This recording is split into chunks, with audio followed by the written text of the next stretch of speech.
Salut tout le monde, alors je suis ravie de vous retrouver aujourd'hui pour une nouvelle vidéo et pas des moindres puisqu'aujourd'hui on va faire le bilan lecture du mois d'octobre. Alors j'espère que je réussirai à faire un petit peu plus court que la dernière fois et un petit peu moins lu au mois d'octobre étant donné que j'ai repris les cours à la fin du mois de septembre. Je vais réussir à m'organiser, tout va bien se passer. Alors j'ai fait de très belles lectures.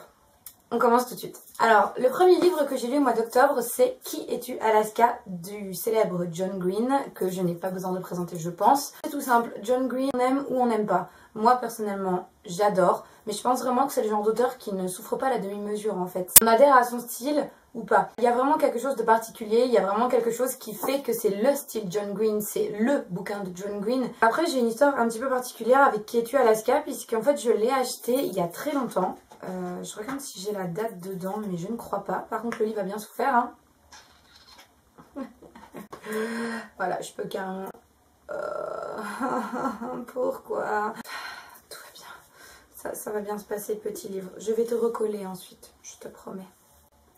Je disais donc, j'ai une histoire un petit peu particulière avec Qui es-tu Alaska, puisque je l'avais acheté quand j'étais au lycée, il me semble. Ça devait être en seconde. Quand je l'avais lu, j'avais pas aimé. C'était le premier livre donc, de John Green que je lisais à l'époque. Ça m'avait vraiment pas plu. Enfin, je me souviens, je ne pense même pas être allée jusqu'au bout puisque je me rappelais pas de la fin.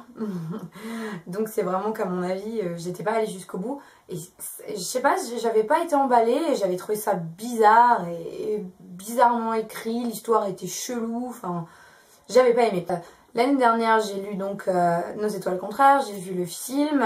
Ensuite, là, au mois de septembre, j'ai vu le film adapté de La face cachée de Margot. J'avais également lu le bouquin il y a quelques années que j'avais beaucoup aimé. En ce moment d'ailleurs, je suis encore en train de lire un autre livre de lui qui s'appelle Let It Snow, coécrit avec 2 autres personnes. Je vous en parlerai sûrement dans mon bilan du mois de novembre, puisque j'ai pas encore terminé et je préfère attendre de l'avoir terminé, histoire de vous offrir un avis complet. Mais c'est pas mal. Après, donc Qui es-tu Alaska, je m'étais dit, allez, je l'ai vu en fait un jour dans ma bibliothèque et je me suis dit, allez, relis-le, ou tout du moins essaie de le relire et tu verras bien ce que t'en penses. Donc je l'ai repris, je l'ai relu et cette fois j'ai adoré, mais littéralement adoré. J'ai été vraiment complètement prise dans ce bouquin, j'arrivais plus à le lâcher, je voulais absolument savoir la suite et la fin. Magnifique, j'ai vraiment adoré. C'est l'histoire de Miles Halter, jeune adolescent de 16 ans qui décide un jour de partir en pensionnat, donc au pensionnat de Culver Creek, en Alabama.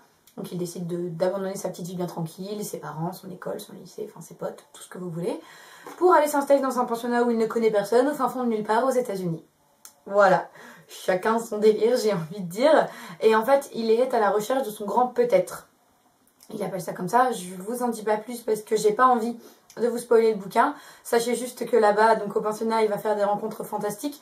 Il va vivre des événements incroyables, il va vivre des aventures de folie, notamment avec 2 personnages que j'ai adorés, donc d'un côté le colonel et de l'autre la fameuse Alaska Young. Le bouquin est composé de 2 parties bien distinctes, dont je ne vous dirai pas les titres puisqu'encore une fois je ne veux pas spoiler, je n'aimerais pas qu'on me le fasse donc je ne vous spoile pas, mais sachez qu'il y a un pivot central. Vraiment, j'ai trouvé que ce livre était comme une explosion de sentiments et d'émotions et ça vous explose à la figure en fait. Enfin, j'ai vraiment eu cette impression de, quand je l'ai fermé, d'être pris une bombe, une claque en pleine face.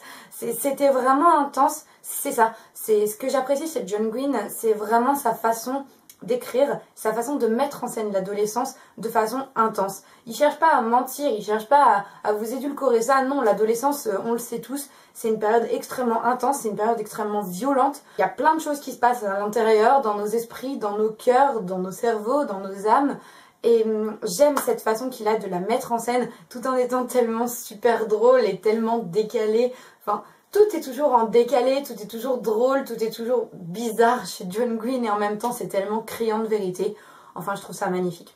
Tous les personnages sont réussis, l'histoire est géniale, le style est bon. Après, je ne l'ai pas lu en anglais donc je peux pas dire, mais en tout cas, moi, la traduction ne me dérange pas du tout. Au contraire, j'aime bien. J'ai acheté le Théorème des Catherine en anglais que je vais bientôt pouvoir lire, j'espère. Ce sera le dernier de John Green que je n'ai pas lu. Ah non, il en manque un aussi, j'ai oublié tout le temps le titre, la couverture violette là. Bon bref, et donc après comme ça je les aurai tous lus. On s'attache vraiment au personnage et moi j'ai qu'une seule chose à dire, c'est que je trouve que les livres de John Green sont vivants. C'est un hymne à la vie, c'est une explosion de vie, c'est une ode à la vie, c'est tout ce que vous voulez, mais C'est vraiment l'adolescence à l'état pur, tout ce qu'on ressent à cette période à l'état pur, les premières découvertes à l'état pur. Et même moi qui je suis sortie de l'adolescence, enfin j'espère, j'arrive à m'y retrouver, j'arrive à me souvenir de ce que je ressentais à cette époque-là. Dit comme ça on dirait que je suis genre méga vieille. Mais vraiment j'ai adoré ce bouquin et je ne peux que vous le conseiller parce que c'était vraiment formidable. Alors ensuite j'ai lu 2 pièces de théâtre d'un auteur qui est très cher à mon cœur et qui s'appelle Wajdi Mouawad. Alors, je ne sais pas si vous connaissez, hein, à mes souhaits, n'est-ce pas? Je ne sais pas si vous le connaissez, mais Wajdi Mouawad, c'est un petit peu mon idole. Voilà, j'adore ses pièces. J'ai fait mon mémoire sur une de ses pièces l'année dernière. Je compte vous faire une vidéo un petit peu plus détaillée là-dessus, parce que j'ai très envie d'en parler et parce que je pense que Wajdi Mouawad n'est pas du tout... quelque chose qu'on trouve facilement sur la booktubosphère, alors que je pense qu'il y aurait tout à fait sa place. J'ai lu 2 de ces pièces qui me manquaient, enfin 2 des dernières pièces que je n'avais pas lues. Donc la première c'était Journée de noces chez les Cro-Magnons et la seconde c'était Temps. Je vais pas forcément m'appesantir dessus aujourd'hui parce que j'ai vraiment envie de vous faire cette vidéo spécialisée sur lui afin de vous le faire découvrir. J'espère vraiment que ça vous plaira, que ça vous intéressera. J'ai adoré, comme d'habitude. J'aime toutes les pièces de Wajdi Mouawad.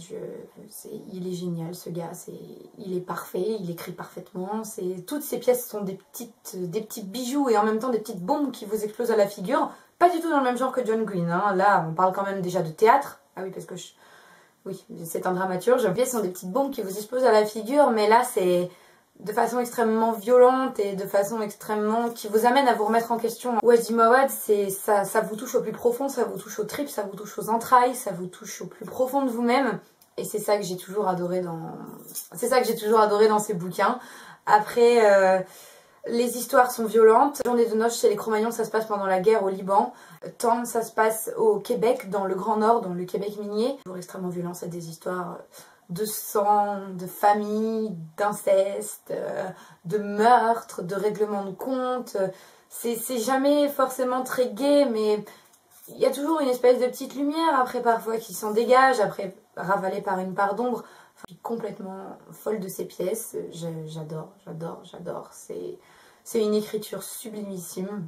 Vous imaginez même pas à quel point c'est sublime. J'ai rien de plus à dire à part que j'ai adoré ces pièces-là. Je vous en parlerai plus longuement donc dans la vidéo que je ferai à ce sujet-là. Je ne vois pas trop en parler aujourd'hui au milieu de tous ces autres bouquins que j'ai lus parce que ça détonnerait trop et en plus c'est quelque chose vraiment qui me tient particulièrement à cœur et que donc j'ai plus envie d'aborder dans une vidéo spécialisée.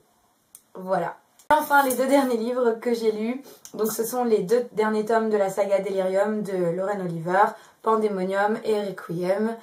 Je ne les ai plus en ma possession puisque je les avais empruntés à la bibliothèque, mais je vais vous mettre les couvertures.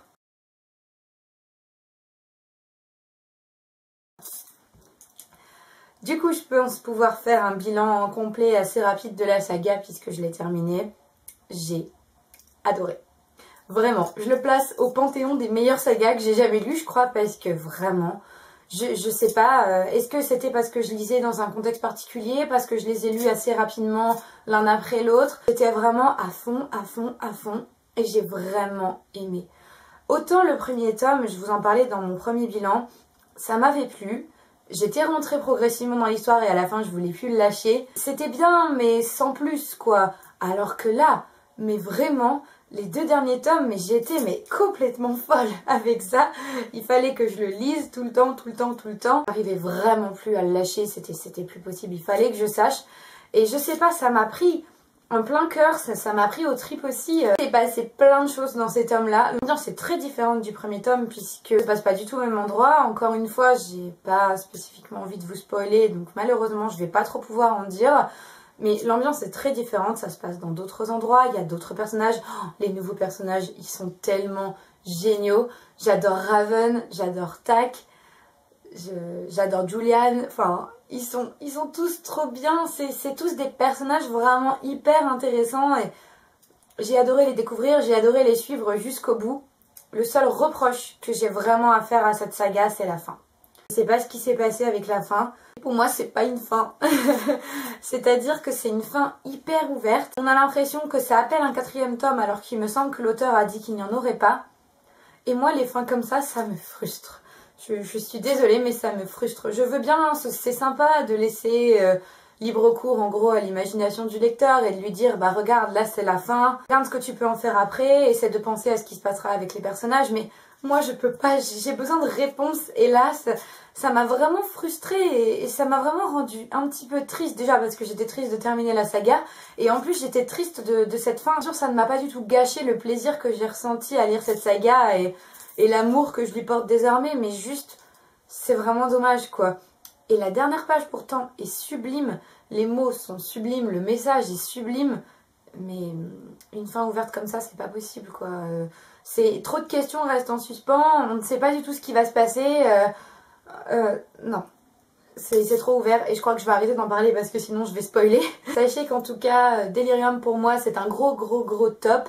Je le place vraiment dans les bonnes sagas, les très bonnes sagas de dystopie et de science-fiction que j'ai pu lire. Franchement j'ai adoré, c'était vraiment génial et je ne saurais que vous le conseiller à 350%. J'ai adoré suivre et du coup finir les aventures de Lena. Ce que j'ai aussi aimé en fait c'est qu'on en apprend beaucoup plus sur l'univers, on comprend beaucoup mieux comment ça fonctionne. La mise en scène du pouvoir politique en place et de tous les problèmes qui en découlent, l'hypocrisie du système des invulnérables contre la nature, enfin les tensions, les manipulations, les magouilles politiques qui existent. J'ai vraiment aimé, j'ai trouvé ça très complet de ce point de vue et ça m'a vraiment plu. Tout ça entremêlé à l'histoire personnelle de Lena, c'était vraiment top. Donc Delirium, ça m'a vraiment plu. Encore une fois, je suis désolée de pas trop pouvoir en dire, mais si jamais vous avez envie de le lire, je veux pas du tout spoiler, donc je peux pas parler de l'histoire.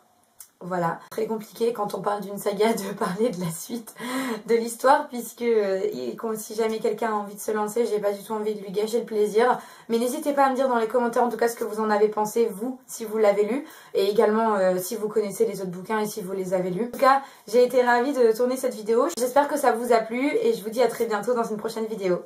Ciao!